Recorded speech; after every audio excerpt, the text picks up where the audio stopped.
for each of our ladies. And Jerusha here includes that with a passion for inclusive, equitable community development. Jerusha Daniels' experience in affordable housing development and finance sectors focuses on innovation. She's allocated low-income housing tax credits while at New Mexico Mortgage Finance Authority, utilized LIHTC to develop supportive housing, preserved HUD-financed properties, and oversaw community development block grant rehabilitation programs.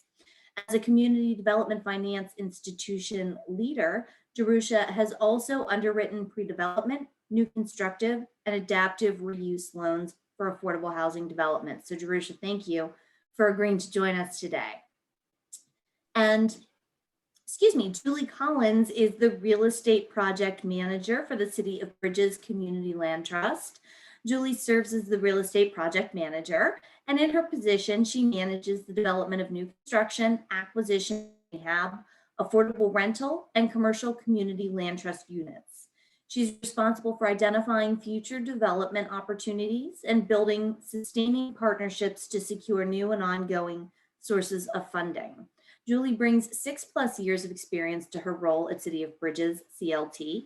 Immediately prior to joining CBCLT, Julie worked as the Housing Development Coordinator for Allegheny County Economic Development. So again, thank both of you. I'd like to thank both of you for joining us and agreeing to speak this afternoon. And just to let our members know, there's going to be just a really brief presentation here from Jerusha and Julie, and then we'll go right into our Q&A. So I am going to now mute myself and leave it to you fine ladies to take it from here. Thank you.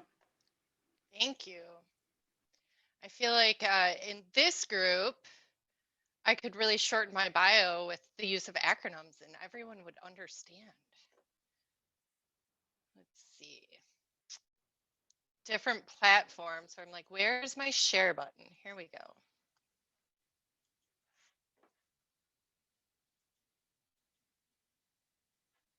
Swap.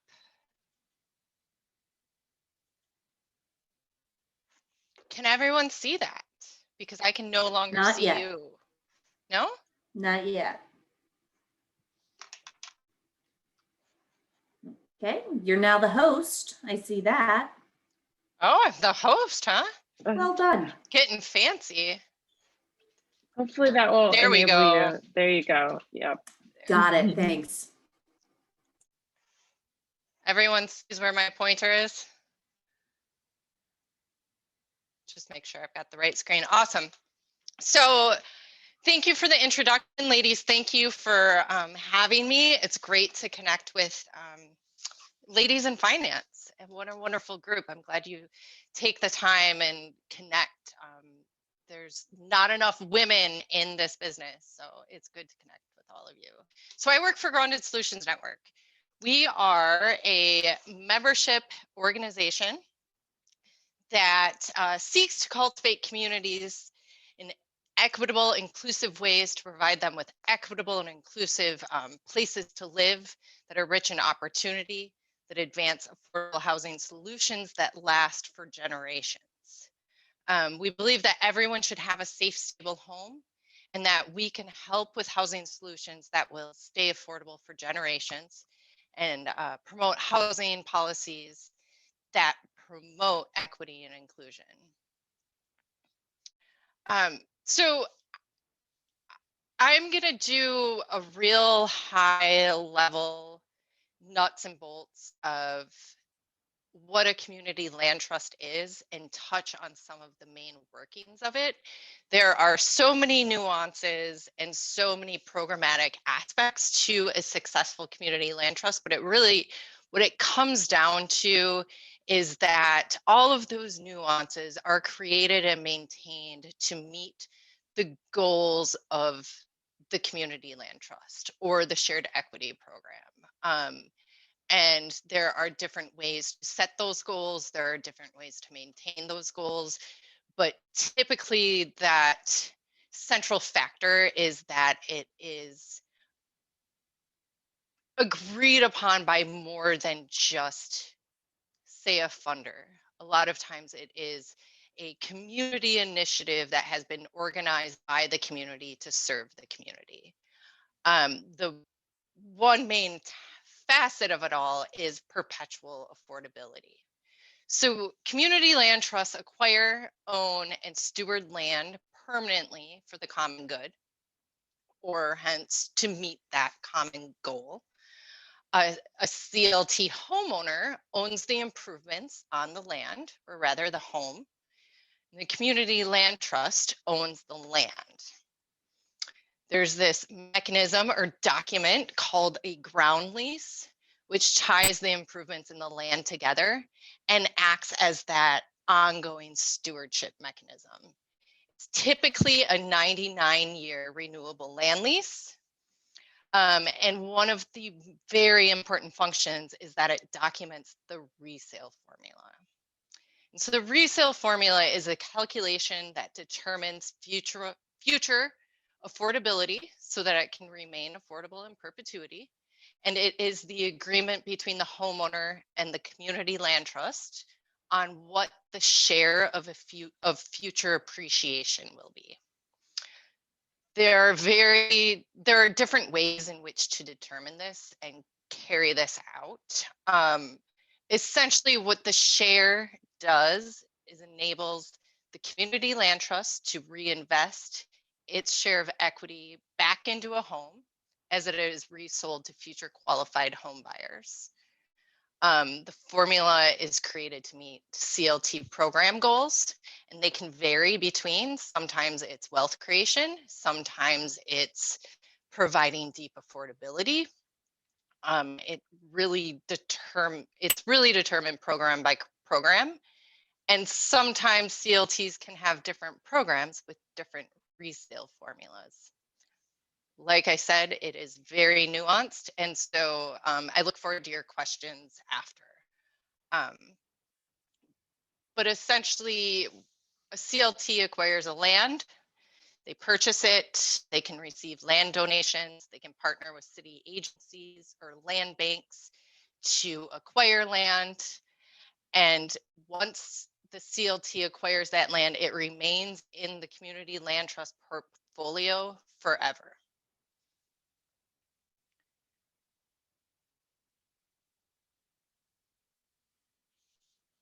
So it really takes out of that highest and best use to market value and takes that land off the market to help support that perpetual affordability. So what do we mean by perpetual affordability? In theory, it's extremely simple. You provide a lower price, an affordable price to a qualified homeowner at initial purchase, which then turns into a lower price at the resale. And that happens again and again.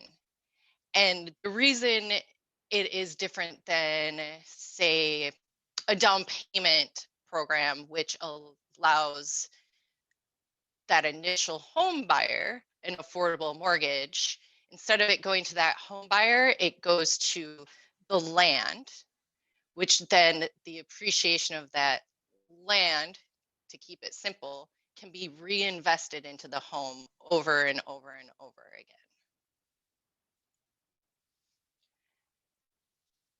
So first step is lower the initial purchase price by providing a investment of subsidy to make sure that initial mortgage is affordable to a home buyer, which is closing that affordability gap. And then you retain that subsidy tied to the land for future generations through this resale restriction determined in the ground lease. So sources of CLT funding. So a community land trust is essentially a developer and steward of homes, affordable homes. They need operating dollars, they need acquisition dollars, often and almost always rehabilitation and construction dollars. They need dollars to provide that subsidy And then they also need a friendly mortgage lender that is familiar with and able to underwrite CLT mortgages. This aspect is getting more common, but tends to be just a handful of lenders in markets that have active CLTs, and is it's an end to the means of the CLT providing a lot of education and continued handholding through the process to get it started. So there is, way I look at it is community land trusts have nothing to do with one person. It is rooted in community, it's for community, and it creates this larger co-centric circle of more communities for an all hands on deck approach to supporting the market to keep affordability prime as the primary goal throughout time. Why do we think this is so important at Grounded Solutions and an important aspect to inclusive and equitable development is because it is a way to mitigate displacement. It's a way to interrupt gentrification. And because it can be so flexible and nuanced, it can be created and implemented and stewarded in a way that serves those goals over time. There is often a question of wealth building, especially when we're using it in the context of promoting racial equity and inclusion. And for all the reasons we know, Black households, communities of color have been left out of the traditional wealth building mechanisms in which home ownership offers.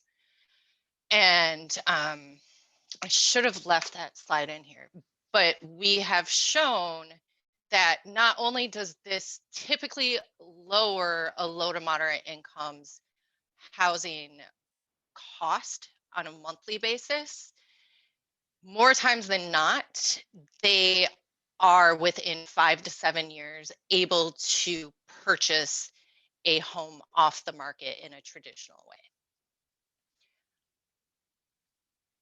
And also, there was a brilliant woman who said this, it meets community determined goals.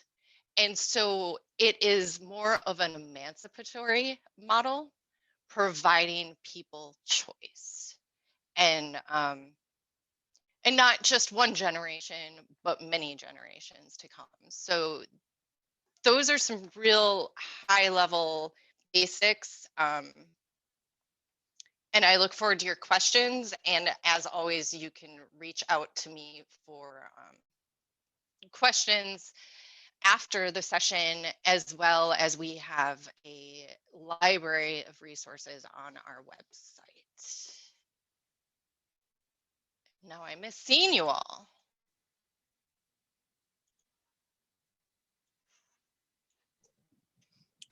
I have a question. Hi, I'm Yes. Jackie. Hi, Jackie. And I'm going to need that library information because it's just extremely You know, it's interesting. too much in 10 minutes. I was Oh my like, God. nuts and bolts, 10 minutes. I'm sorry, This was a lot. everyone. But you mentioned, could you just elaborate a little bit in, a CLT for dummies kind of way? When you said the lower price initially, and you mentioned for home, obviously that's for homeowners. Now I'm a homeowner, I buy the property or the property, keep the land at a discount, or I receive a subsidy from the CLT. Is that correct? Okay. Correct.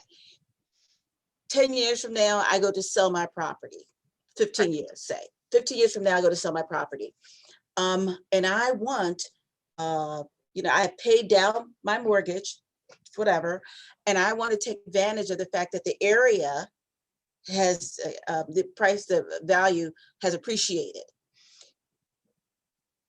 How am I selling it at a discount to the next person without in any way harming myself as the homeowner. And I know you mentioned subsidy and that part about the subsidy. That's what I need to know. How did that translate to the next owner? Correct. Okay, so that is a function of the resale formula. I am going to walk through this using what we would call an appraisal-based resale formula. Okay. First thing to understand is when you purchase a CLT home, you probably will bring some amount of money or have some source of down payment. Okay. You will have paid the mortgage, which has brought the principal balance down. So that is automatic equity. Equity. We're going to call yes. that automatic equity, not Exactly. appreciated equity. You receive that completely back 100%. So everything you have invested and paid in the home, you recover 100%. So I got a house for 50,000. The subsidy was say 13, I don't know, 20,000. I'm just making numbers up. Yeah. And I've paid it for my 50,000. My mortgage was 50,000, I'll say. And I've paid it down to 35. So that's 15,000 equity. Yep. You're saying I would get that 15,000 Plus the say now your home 15 years later is, and I'm going to screw up these numbers, $150,000 is now the market value of that home. Okay. Because we have decided your resale formula is based on an appreciation, a shared appreciation model set at 3% year over year. Okay. So that you get 3% of that Over the 15. $100,000 appreciation.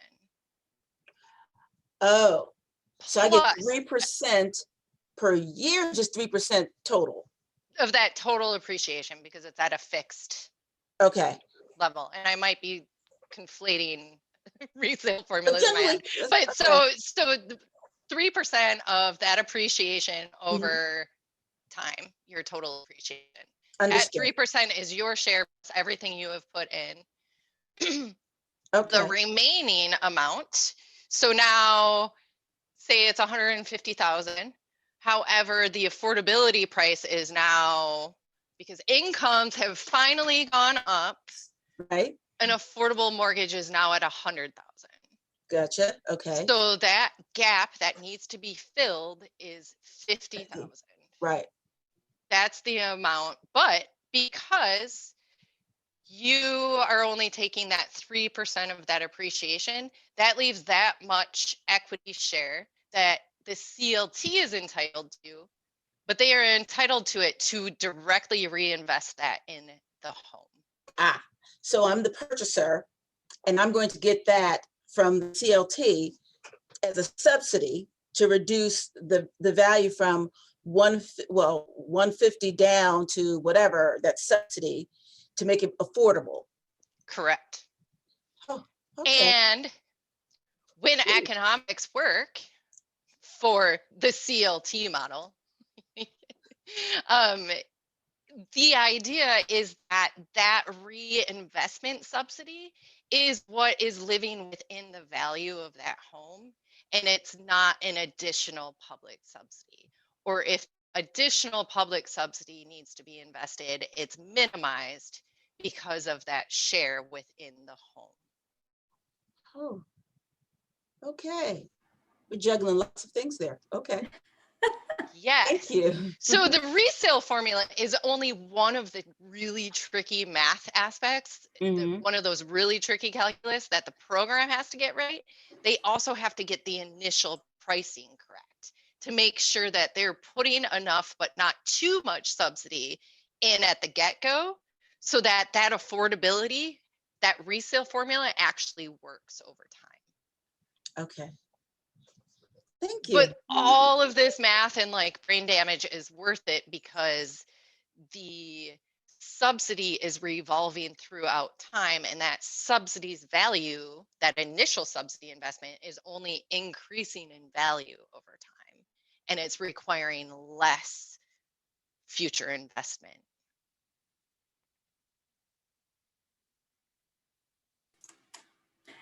I So see heads nodding. I think I'm making sense. Wow. Excellent. Thank You you. are. definitely, I'm so with you too, Jerusha, on figuring out what that initial calculation is. That's always definitely where I see Elaine nodding too. I really struggle with that.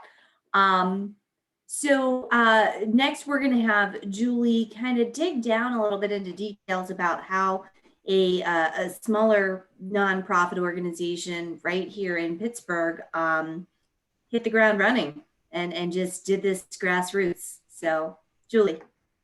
Great. Thank you, Jenny, and thank you all for having me. I'm excited to be here. Okay, now let me see if I can get the technology right again. I'll share my screen. Can you see that? Got it.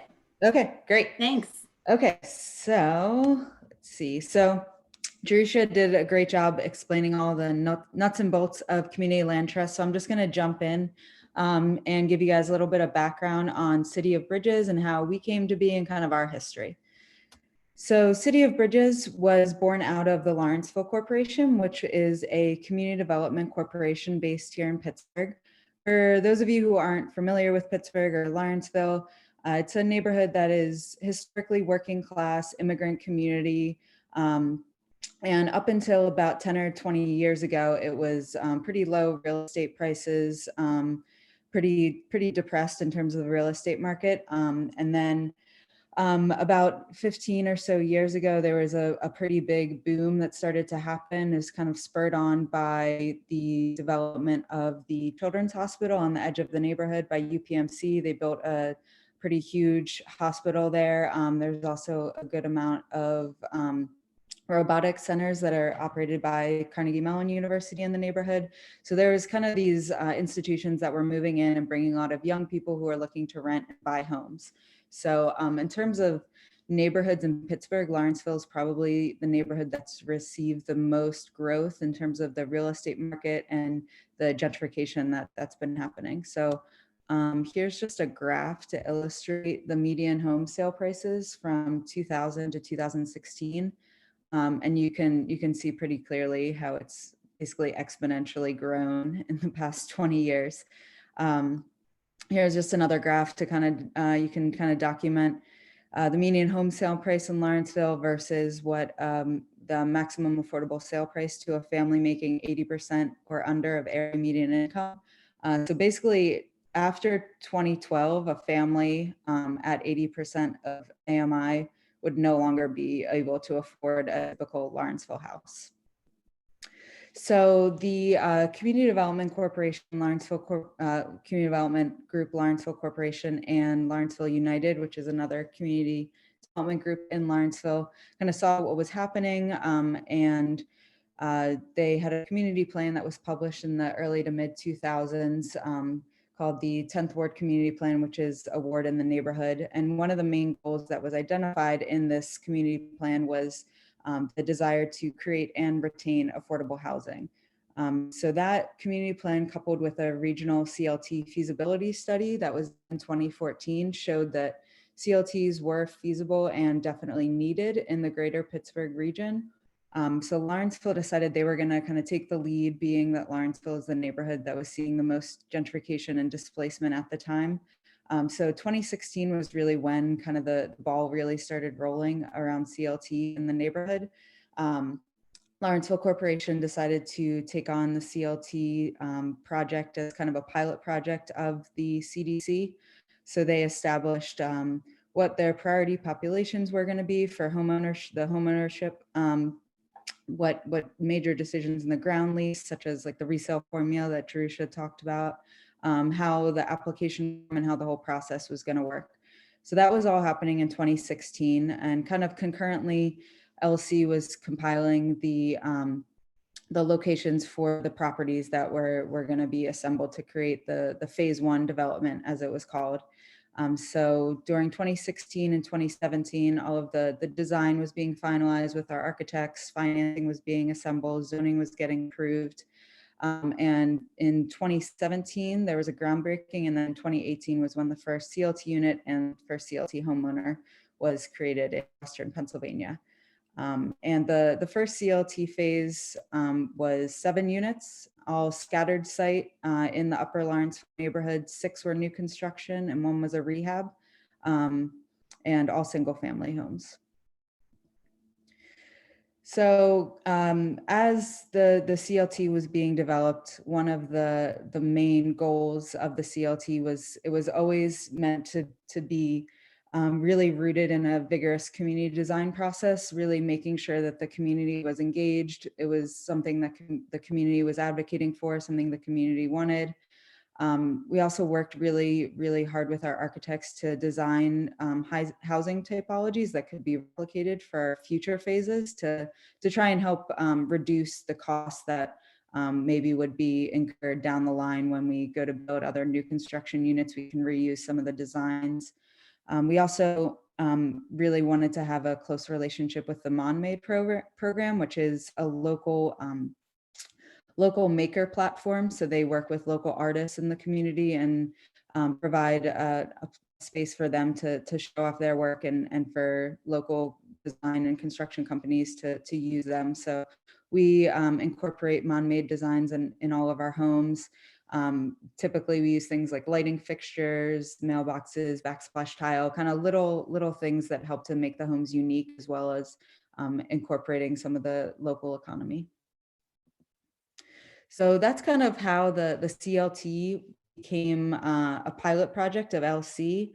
And as that was going on, some neighborhoods surrounding Lawrenceville kind of started to take notice and started to realize that this wasn't just a Lawrenceville problem. This was going to be a problem for the whole region, specifically 3 neighborhoods across the river from Lawrenceville, Millvale, Etna, and Sharpsburg. We're starting to see some similar pressures as Lawrenceville was. Some housing prices were starting to rise. It wasn't as drastic as Lawrenceville, but they were definitely starting to see some signs that the trends in Lawrenceville were coming across the river. Polish Hill was another neighborhood that was really interested in CLT. They're also a neighbor of Lawrenceville in the city of Pittsburgh. So a steering committee was created to kind of test out the idea of a regional CLT and how could this work outside of Lawrenceville and be a more holistic CLT working for the entire region. So we involved not just Lawrenceville, but the other neighborhood groups, some national partners like Burlington Associates, who are experts in community land trusts and grounded solutions as well, and some local experts too, to convene and kind of figure out if this thing could work for the whole region and not just Lawrenceville. So surprise, they decided that, yes, that was a great idea. The conclusion that was made was the best way to move forward is to create a new separate 501c3, separate from Lawrenceville Corporation. So the new organization would be an independent nonprofit consisting of 9 to 15 board members, tripartite structure. So board members would be representing the community, CLT homeowners, and local experts. And at the maturity, it would have a membership component. So here's a map so you can see kind of the location of the initial City of Bridges cohorts. Millvale, Etna, and Sharpsburg are across the river from Lawrenceville, and Polish Hill is right adjacent. And then this is a map of our kind of expansion.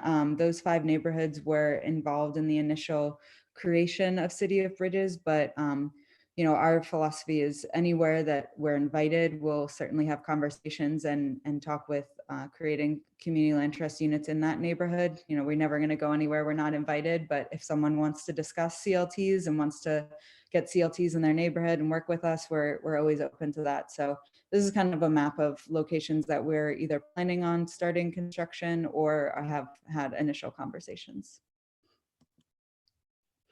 So just kind of the organizational picture of how LC moved from a CLT pilot project to City of Bridges. LC really provided a lot of support in terms of getting City of Bridges off the ground. LC it's a small nonprofit, and they actually moved two key staff members from LC over to the CLT in April of 2019. So they were, LC staff members and then became City of Bridges staff members. The CLT also hired additional program staff. We now have 4 full-time staff members and 1 part-time. So over 2019 to early 2020 is when we've hired additional staff members and hoping to hire 1 more this year as well. In the kind of interim phase when the CLT was kind of its own thing, but not quite officially incorporated yet, LC shared administration costs. So there was a shared executive director and operations manager that kind of helped phase things over and kind of shared knowledge between LC and the CLT. We also share office space. So that kind of especially helped in the transition stage when things were kind of still between each organization. LC was still handling some things because the CLT wasn't officially incorporated yet. But as of October 2019, the CLT was officially a 501c3 and its own separate entity. So here's just kind of a little snapshot of who we are, vision, mission, values. Again, our mission is to build permanently affordable units in the Pittsburgh region. And so as far as our development goals, we're hoping to build or create, 100 units in 5 years. The way we do that is between CLT developed units and buyer initiated units. So on the CLT developed units, these are ones that we're overseeing the construction directly. They're, new construction or renovation. As of right now, we have 13 units that were developed by the CLT and 1 unit that was in our buyer initiated program. And a future pipeline, we're hoping for about 30 units to break ground over the next 18 months in the Pittsburgh area.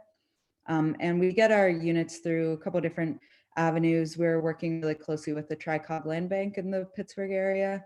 We also sometimes get properties through the city's property reserve and working with portfolio owners and longtime owners. And then just to briefly touch on the buyer initiated program, that's kind of a separate program from the units that we develop.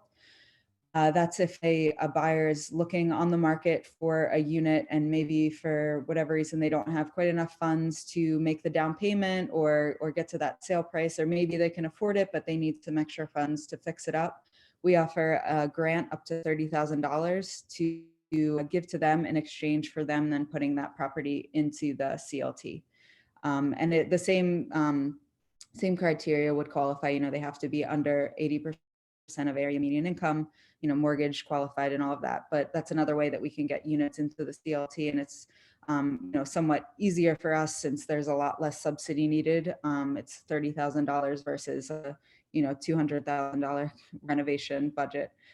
So that's another way that we can get some more units under the CLT. And that's kind of the quick overview of City of Bridges. So I think we can open it up to questions if that works. Yeah, thanks a lot, Julie. I really appreciate your time and Jerusha's time here. And yeah, what other questions do we have? Hi, this is Amy Young. I'm with Wagner Construction. We're located in York, Pennsylvania. I'm curious, Julie, you mentioned a feasibility study. So who did that? Who helped with that? That's a good question. I actually wasn't a part of the organization when that happened. I think it might have been, could have been either Grounded Solutions or Burlington Associates, since those are kind of they're the main CLT powerhouses in the country. Okay. So I think it was one of those. Thank you. Sorry, I don't have a definite That's answer. okay. No, that's okay. Thank you.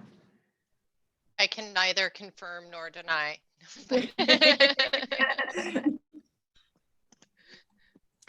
But often when we approach that, it's done with obviously all local stakeholders and public, and it's just the owner of that.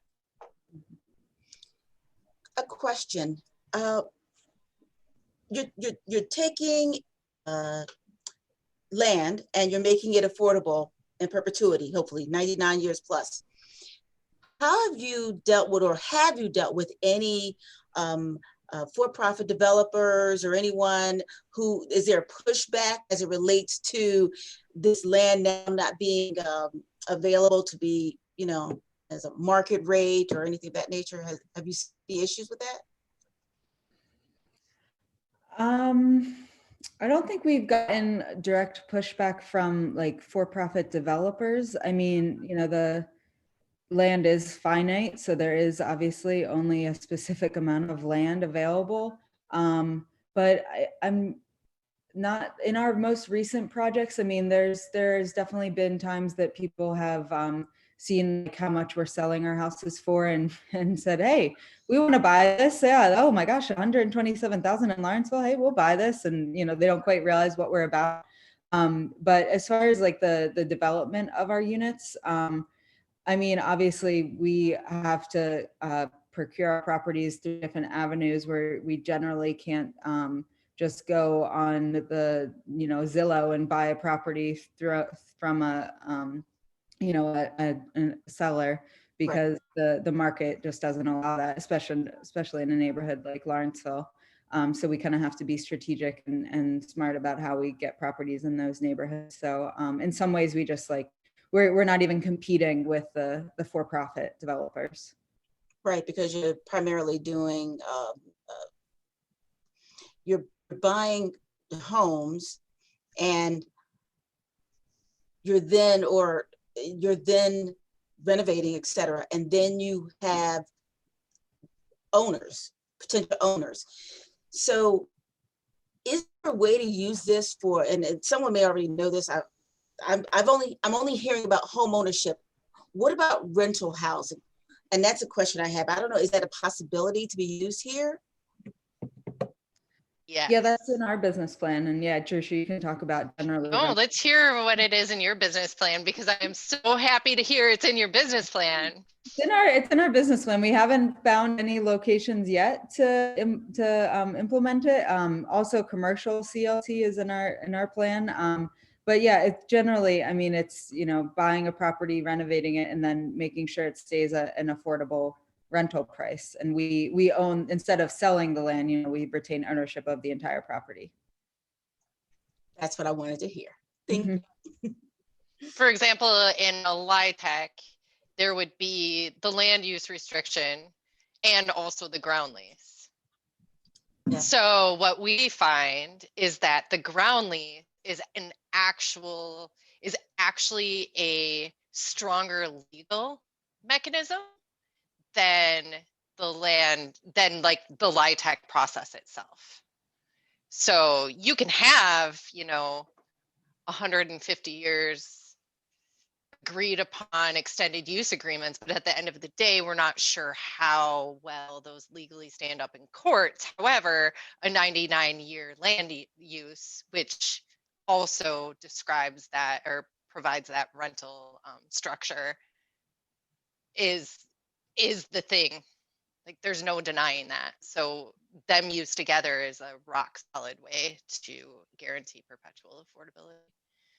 So I guess we're just trying to understand that. So then is the plan that you would then be in a joint venture or partnership with the either nonprofit or for-profit developer, and then you would own the land, execute the ground lease to the property, and then you would retain ownership with the co-developer. I'm assuming you would just be a co-developer in that scenario, and then develop the, you know, the affordable housing, what have you, and then maintain it with all the restrictions that way, versus the home ownership route that you mentioned earlier.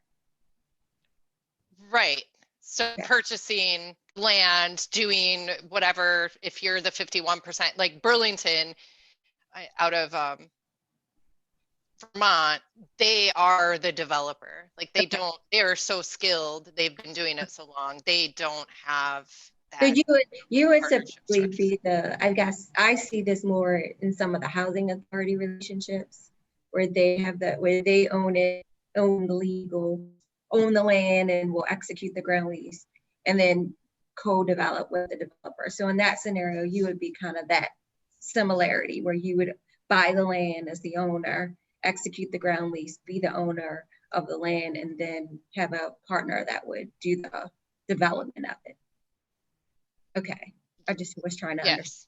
pieces and how it kind of like. One example of a land trust that does it that way, like Burlington is the all things shop, where Sawmill Community Land Trust in Albuquerque, New Mexico, they had 80 acres that were on a 99-year land trust. And they have now co-developed 2 or 3 tax credit developments on that development, being that minority owner operator, but with someone else who has developed along with them, but they hold the land. I don't want to like take too much because obviously I'm not one of the presenters. I will say the reason that I wanted to bring this to people's attention, I started my career as a homeownership counselor, and there was a burgeoning land trust in the city where I was working in Seattle, and it's like now one of the sort of big ones. And I will say, I think this stuff is super, super interesting. I think it is incredibly, there's a lot of potential for it to be impactful. When I put my homeownership counselor hat on, one thing that anytime I'm talking to somebody about land trust stuff, one thing I really caution people is like, this is not intuitive in some ways for a home buyer, and everybody ends up sad if somebody has bought a land trust home and not understood that that's what they did. So if I can like just put my little plug in for like really, really, really, if you are thinking about it, and you know, please disagree with me, those of you who are more actively doing it nowadays, it's been a while, but like, if you are thinking about doing this, just don't underestimate the kind of marketing side of it, the customer education side of it, because there are people for whom this is like, will sound like a scam, and you'll have to explain it 15 times how it's not a scam. And just, I think sometimes gets lost in the like, you know, those of us on the capital side, we're like, and then the money goes here and this money comes here, and like, oh, it's amazing and it has this incredible impact. But just remember that it's like, it's a new thing, and sometimes it's a little hard for people to wrap their heads around it as a consumer.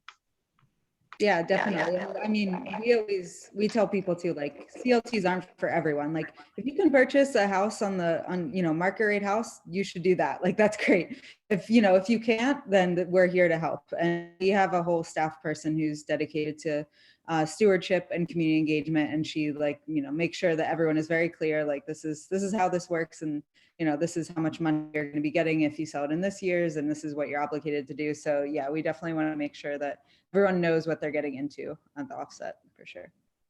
That was my question. Where do you find the people to purchase these houses?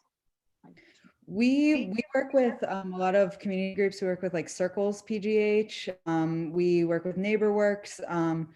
I mean, we have like our website and try and do marketing on our social media and things like that. And, if we get calls, we walk people through the process, and we have a whole application form that they fill out. Yeah, it's partially our own marketing and partially working with other neighborhood groups and home ownership counseling groups. Yeah, that's interesting because it seems like there should be a lot of people fighting for this. So. Yeah. I mean, in our phase 1 development that was in Upper Lawrenceville, we had over 400 applications for 7 homes. So that shows the demand. But and not everyone was income qualified and all. So. But that's one of the points that I wanted to bring up. That's to Elaine's point, why I was so interested in this subject. I owned a home in Lawrenceville and lived there for 11 years and absolutely loved it, and saw it go from those $70,000 homes to those $300,000 homes. And I watched some of my neighbors have to leave because they were on fixed incomes. Their homes were paid off, but they could no longer even afford the taxes. So when you're able to put some measure of control in that equation, I think that it's just invaluable.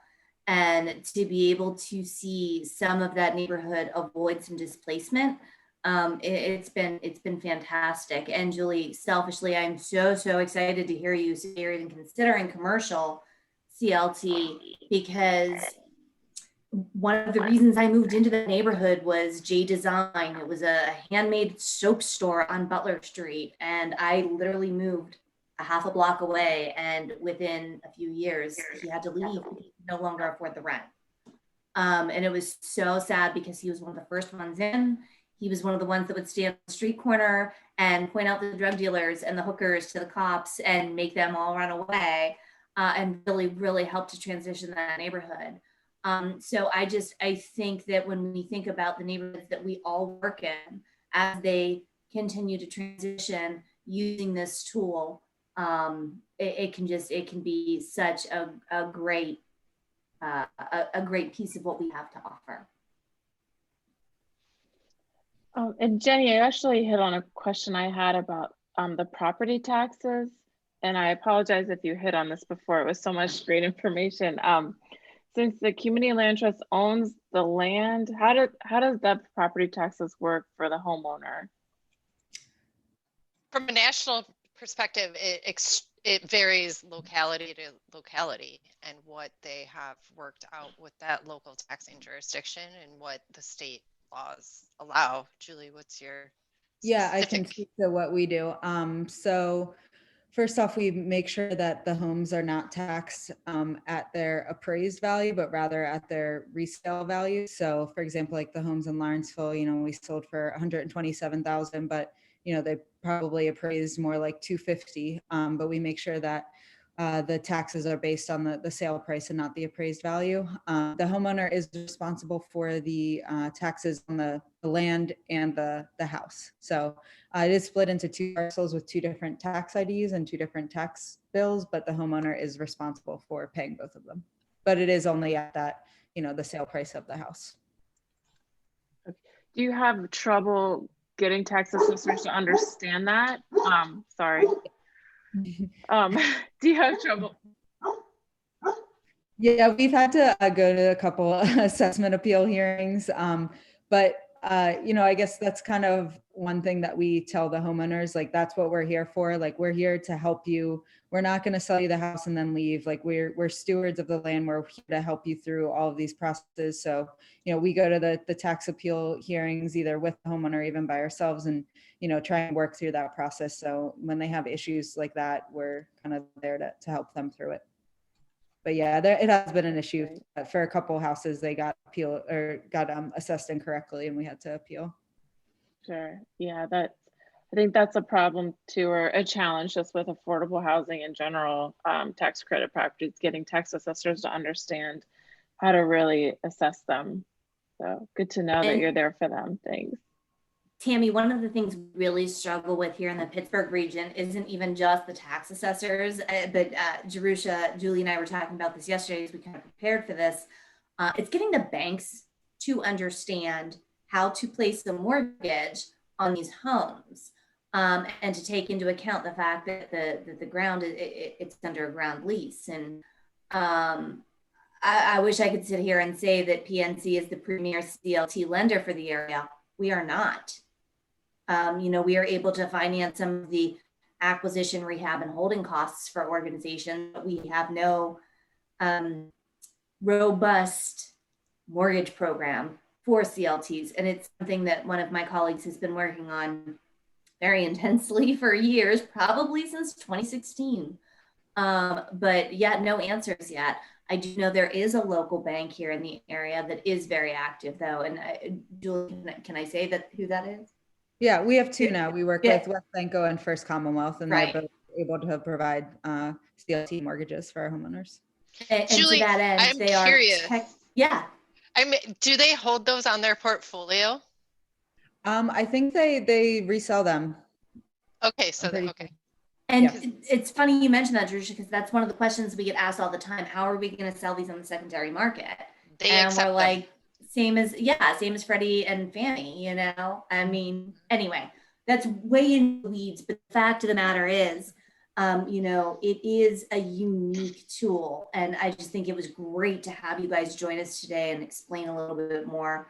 Jerusha, I think I'm going to take full advantage of your, extensive library, because I know there's a lot more for me to learn as well. Yes. I have one question.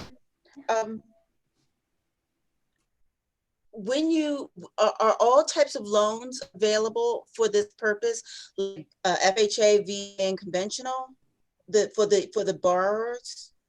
Or is there a limit? Typically, we have not seen any FHA or VA. Well, I'm assuming VA. I know for certain we have not seen FHA. It is not allowable, but for conventional and others, yes.